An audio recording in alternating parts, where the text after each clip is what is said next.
I wanted to say a few things as an introduction to this section on language and psychosocial development during early childhood. And I want to drag us back to the famous study, Nature Nurtures versus Nurture, Three Identical Strangers. And a couple of comments I want to make about that. One, some of you wrote some outstanding bonus essays regarding nature versus nurture and how Three Identical Strangers influenced your attitudes toward nature versus nurture. Although they were outstanding essays, I had a hard time reading some of them because, unfortunately, many of you mixed the names up. I've seen the film so many times, I pretty much have down who's who, but I can't help but wonder. Some of you were referring to David when in fact you were thinking about Eddie, and sometimes you were talking about Bobby, but you were referring to David, and I didn't take off for any of that. I just thought, I see where they're going with this, and they're doing a good job with their essay, but they're getting the names all mixed up. So just as a quick review, Bobby Robert Shafran was the adopted son of the more affluent family where the father was a physician and the mother was an attorney. They don't tell us a lot of the stuff in between, though, because somewhere there, the mother attorney disappeared from the scene and a stepmother took over. I don't know if there was a divorce or a death or what happened. We're not told anything about that.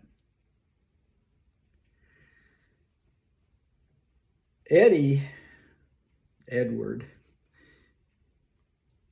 his father was the guy who was the teacher and his mother was a homemaker, and they were considered to be the more middle-class family. David was the adopted son of Bubala, the guy that everybody connected to when they all met finally. And he was, an immigrant and kind of had his own business that he ran. So I can't tell you how many people would talk about David when in fact they were referring to Eddie or Bobby. Watch it a dozen times like I have, and you'll finally get the name straight. Anyhow, several of you really went to town putting down the ethics or complaining about the lack of ethics in this study. You have to remember this, though. This study was initiated in the 1960s. And there were all kinds of famous psychological studies that came out of the 1960s that had equally unethical standards applied. I would caution you against applying ethical standards from 2023 to studies that were initiated in the 1960s, because the APA ethical standards that we have today did not exist back then. And I would also suggest to you that some of the most profound results of psychological studies that we have from that era, we wouldn't have those results based on current ethical standards. I give you studies like Stanley Milgram's studies of obedience, Philip Zimbardo's famous Stanford prison study. Oh gosh, if you've ever taken a course in social psychology, it is replete with studies that had questionable ethics, and in particular, they were studies in which the subjects didn't even realize they were subjects of a study, so to speak. And yet, these studies produced some of the most profound and useful findings that we've ever had. As unethical as this study may have been, it really became unethical and had bad consequences after it was inadvertently discovered, if you get right down to it.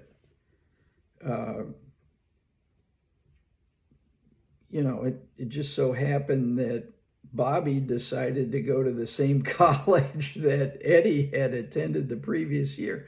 Or none of this perhaps ever would have been uncovered, and the study would have maybe still been going on.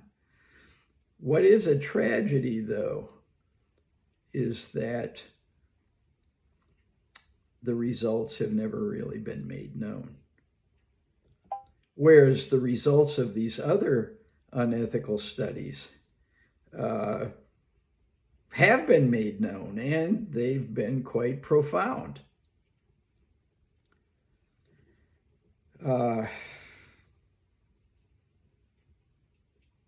So let's expand on that for a minute. Peter Neubauer's research assistant that they interviewed during this film flat out stated, it was to get at the nature-nurture issue. And as she said, nature prevailed much more so than anybody would have thought. And she said, people don't want to hear that. But then, and this is why I'm bringing all this up now, the Michigan psychologist who, for a 10-month period, had actually been one of the individuals on Neubauer's team that went out and observed the triplets and others and, administered psychological tests to them and made films and all that kind of stuff. He came out in the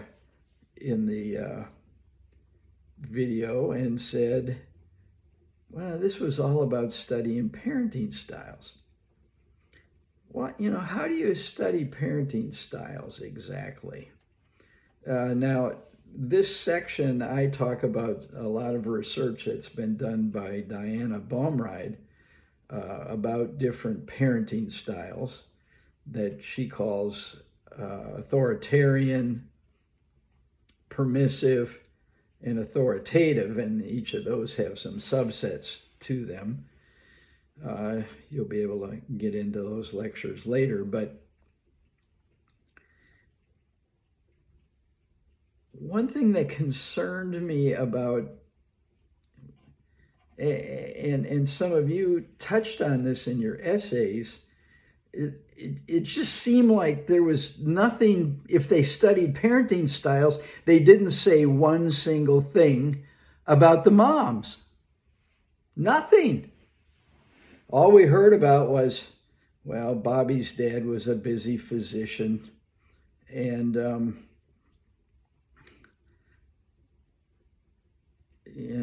Eddie's dad was this stern disciplinarian teacher. And David's dad was Bubba, and he loved all of his boys. What about the moms?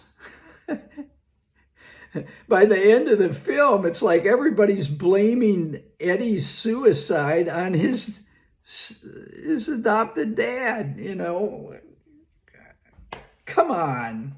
What about the moms? What roles did the moms play in this whole thing? They don't mention them at all. Nothing. And as I said initially, Bobby's mom was an attorney, so she wasn't present either in the beginning. Did they have a nanny? What was the situation? We don't know any of the details. We don't know what happened to his initial adopted mom. In fact, when his dad remarried, they referred to that lady as Bobby's stepmother, adopted stepmother. And she seemed very involved with him. But, what about Eddie's mom? All we heard about was Eddie's dad. It's like he got blamed for everything. He was kind of a pitiful figure, really. And what about David's mom? It seemed like David's extended family really got involved in making this film. And, they were interviewing his aunt and all these other people. They were obviously a well-knit family. But, when we're talking about environment and parenting styles and all that stuff, it goes back to what we talked about the beginning of this course. And that's all those different systems that are involved, microsystems and exosystems and macrosystems and mesosystems and the chronosystem. And, how does all that interact and play in the case of the three identical strangers?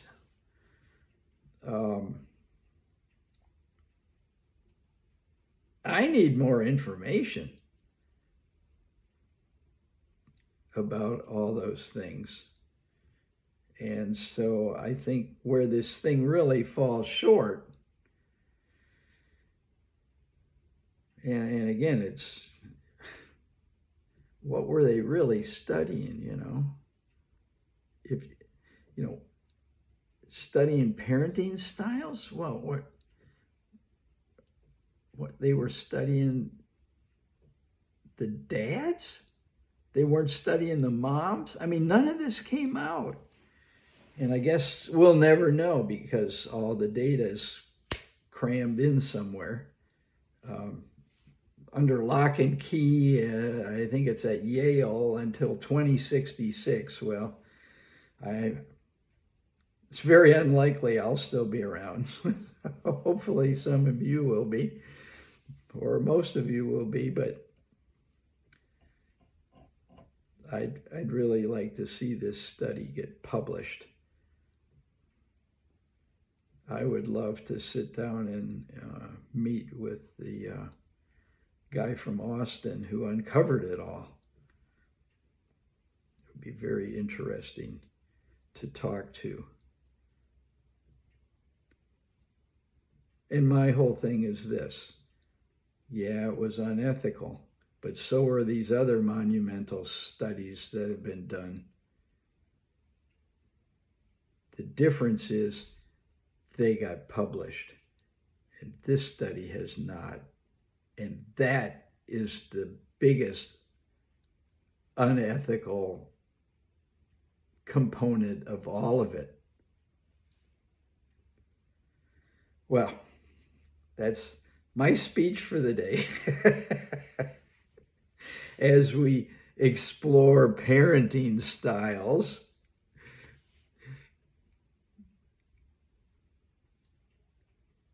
Hope you enjoy this section.